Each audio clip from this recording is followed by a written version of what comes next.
Birchtech is a leader in specialty activated carbon technologies, delivering advanced solutions for both the air and water for purification industries.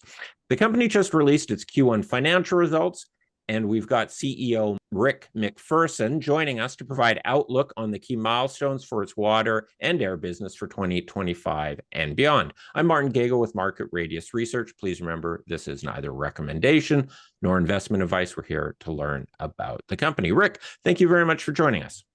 Martin, my pleasure, sir. All right. Q1 looked like a reasonable quarter, nothing too much out of the ordinary. It was nice expanding margins. But I think the real value came in the quarter on your commentary on the outlook on all the numerous initiatives you're working on right now. Maybe just give a very brief overview of the highlights out of Q1, and then we can talk more about the outlook and all the changes that are happening within yourself and within the industry as well. Yeah, sure. So Martin, as you mentioned, yeah, it was pretty much an expected first quarter. Basically hit the numbers that we were expecting. A little better margins because we had more license revenue than product supply revenues. First quarter is always our slowest quarter on supply side sales, but that's ramping nicely in the second quarter, and we are looking forward to reporting it, of course. But as you mentioned, the initiatives and the heavy lifting we've been doing on the new initiatives going forward is a big part of what we're doing that will come together in the latter half of 2025. So along with the work we've been doing in establishing the labs and at this point creating profit centers of them, they're going to yield some very great results for us in our overall growth as the year goes on. So I'm looking forward to moving through the year with our investors and bringing the tangible results of what we've been doing behind the scenes to bear from the second quarter onward. All right. I feel like we should discuss the lawsuit that you're waiting for the final conclusion on. There's not much you can say, but maybe just give a very short update. Just remind viewers where you're at on that. Yeah, sure. So just as a summary, the jury awarded us a $57 million willful infringement award at the conclusion of the trial. And the judge has taken all of the comments from both sides, including our request for further adjustment of that award due to the willfulness. And our counsel have asked for $160 million as a equitable settlement in the case. The judge has a very high attention to detail and is taking his time to present the proper final award. And we expect that, any week or month now. And we expect that it will be a positive response from the court. But what's really interesting as well is our present day actions against the rest of the infringing parties are moving along nicely as well, with a couple of settlements in hand and the case pretty much going along, going forward to trial, which is set for next year according to plan. And we feel very good that our initial trial results will be repeated next year with the dozen different utilities that are now as defendants in the cases that are outstanding. So overall, that will not only generate some value for shareholders in terms of the cost of using our technologies without a license, but should generate a very significant increase in our actual supply side business as those utilities, which mostly have to keep using the technology, start to turn to us for their supply side. And so I think we got a very robust future for the air side going forward, especially with the Trump administration's support of clean coal initiatives and what that does positively for our base of customers. And just quickly on the lawsuit side, the judge could theoretically, I guess, tomorrow or next week announce a judgment, or it could still take a couple of months. There's no clear visibility on when that decision will happen, or there's no firm deadline where they have to respond by. That's correct, Martin. No firm deadline on that. It's in his hands. He's done a fabulous job on the detail of seeing this case through. And I'm sure at this point, he's making sure he crosses his T's, dots the I's, so that nothing untoward would happen should there be an appeal of the final judgment. All right. And given the strength of the win already, you've been able to turn that into sort of dissident clients who've said, okay, let's just sign a license agreement and start working properly with Birchtech. And then you have another group that are sort of put up their dukes to try to sort this out in the court. Well, I would presume once the settlement comes through, that'll make final negotiations with that sort of outstanding group a lot easier, where they can see what the potential cost to them would be, where while you're trying to settle it with a, hey, let's do a license agreement and just move forward, and let's just start doing business and get out of the courtroom. Is that right? Yes, Martin, that's correct. And, at this point, we are in verbal discussions with a number of the present defendants. I Yeah. do expect that we will settle more of these conflicts between now and time of trial. There's a Yeah. very significant amount of information regarding the willfulness of this case in terms of infringement that applies to all of the present defendants as well. And I think once the attorneys look into this in detail and see how it played out in court, there will be a very significant realization of our position and the benefits of coming to the table and settling this away in a straight up business fashion rather than continued litigation. But we're prepared for either outcome. And I do expect, however, that we will, especially as you mentioned, once the final judgment comes down and the full disclosure of the reasons behind that judgment, we'll be in a much better position to negotiate settlements with these outstanding defendants. All right. And then on your air business in general, the executive office has put out some changes in rules and regulations. And while I believe initially they've relaxed regulations a little bit, this is actually good for you, as it creates a larger coal market where coal companies can now operate more profitably, but still needing air cleaning technologies like yourself to stay within standards. Is that correct?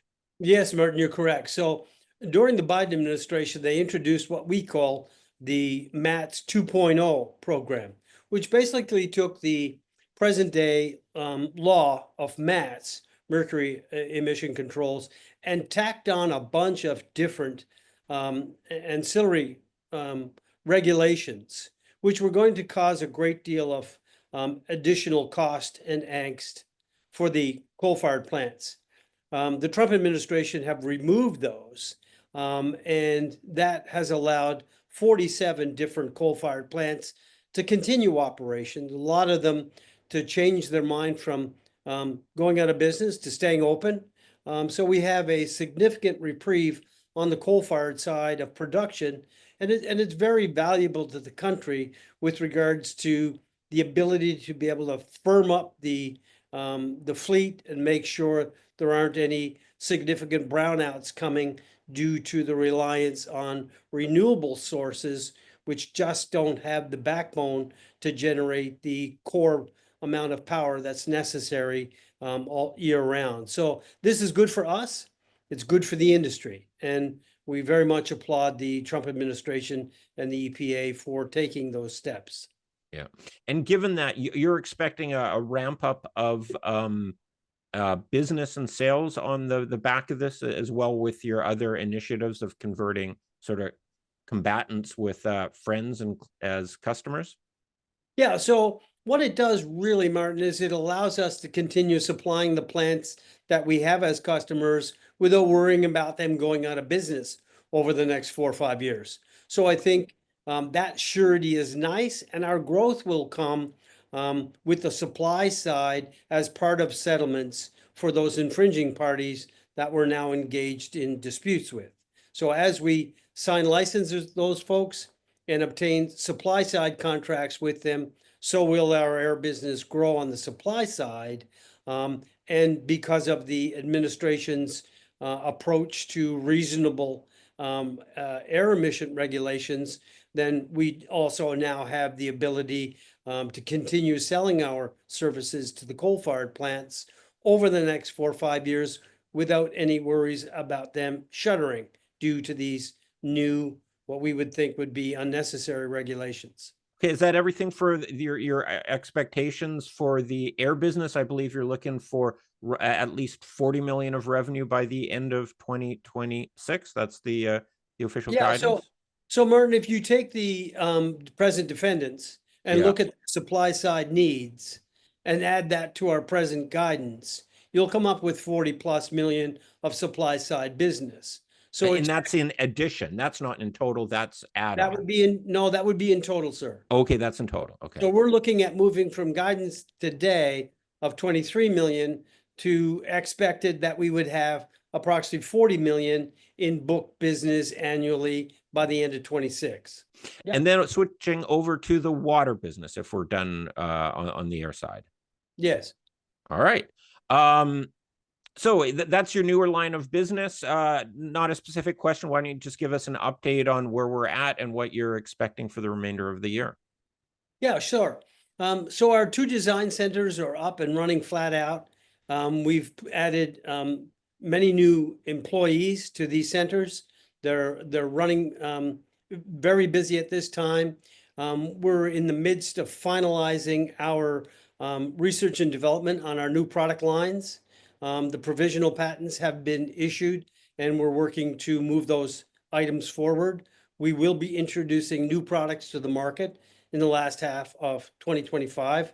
But also, in tied to that, we are now set up and starting to do column testing for a number of different utilities across the country. So the column testing that we're going to be providing allows utilities to be able to test their water against both new technologies and new regulations so that they can quickly and very professionally estimate what they need to do to meet the new regulations that are coming.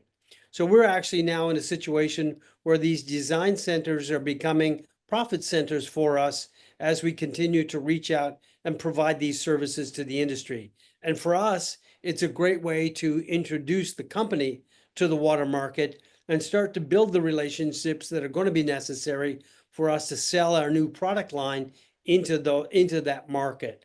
So over this quarter and beyond, we are now starting to work directly with utilities to generate research and development feedback for them to meet their new regs when they come into effect. And a lot of these water utilities are trying to get ready now rather than wait for when the actual regulations will take effect. Very difficult to just jump on board and get something in place. It takes years to be able to test and develop and get the proper system in place for your utility. And we're dead set in the middle of that exercise now, providing the resources that they need in order to be able to make those decisions. So they're providing you large samples of water, which you're running through your labs to see what technologies work on it, including your own, and then how to design a system which would solve their water purification needs.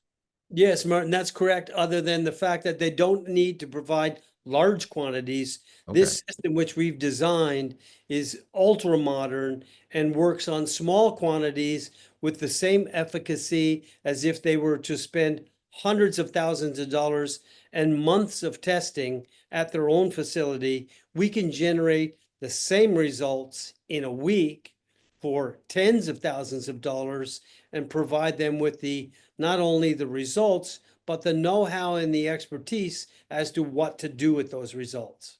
You have some revenue outlook for 2025 right now. Is that primarily driven by the lab work, or are you expecting to go into sort of full production of shipping product to operating water utilities for their water cleaning? Yeah, so Martin, we've only given 23 million in guidance, which is only air side guidance. I've not Okay, so that's given only for guidance. the air side. Right. And my Okay. expectation, although we haven't given any firm numbers, and I'll just give you a general expectation, which we will tighten up going into the second half, is that we should be able to generate an additional $7 to $8 million in revenue on the water side and we'll generate that in the last half of 2025. So our guidance of 23 could move quite rapidly once we start to move forward on the soft commitments we have from water utilities to acquire our products once we start into full production, which I expect will be most likely July of this year. We will actually come on stream with that feedstock contract that we secured well over a year ago with finished final product that we'll be selling through into the market. And I'll be making firm comment on that most likely in the second quarter earnings call, because we'll have product in hand and have started into the actual selling of it at that time. Okay, so that 23 could then, you mentioned you've got sort of a potential, it's not quite in the pipeline yet, but for another 7-8 million. So that 23 million looks like it's got a pathway to get up to possibly $30 million, which you can then comment about in a couple of months. Correct. And Okay. we've got everything lined up, or just expecting the actual production facility to complete, be fully commissioned next month. And we'll be ready to start with our sales in July, and start announcing those sales, of course, as we put them in place. I think we've covered most items. Anything else you want to highlight about the quarter or about the comments, the initiatives going forward? I've been doing a lot of work with the team recently in terms of getting our first major production facility underway. We've done all of the site location work. We've done all of the feedstock work. We're down to the final decisions on the financing. And so I very much look forward in the coming weeks to be able to bring some significant material news to the market, should we be successful in finalizing all of these discussions. And it will pave the way for some very significant water purification notices that we could be putting out as soon as the end of June. So the latter half of this year is going to be very exciting. And of course, we're looking to move on to the New York, most likely in the third quarter of this year. So we'll be getting some updates on your expected uplisting over the next little while. Yes, and along with that will come some very significant institutional coverage that we're working on. And so I think those two things combined will provide a great deal of support for the enterprise value of the company. Rick, if that's everything, thank you very much for giving us this update on your busy quarter and the busy first part of the year. Thank you very much. Yes, Martin, my pleasure as always. All right.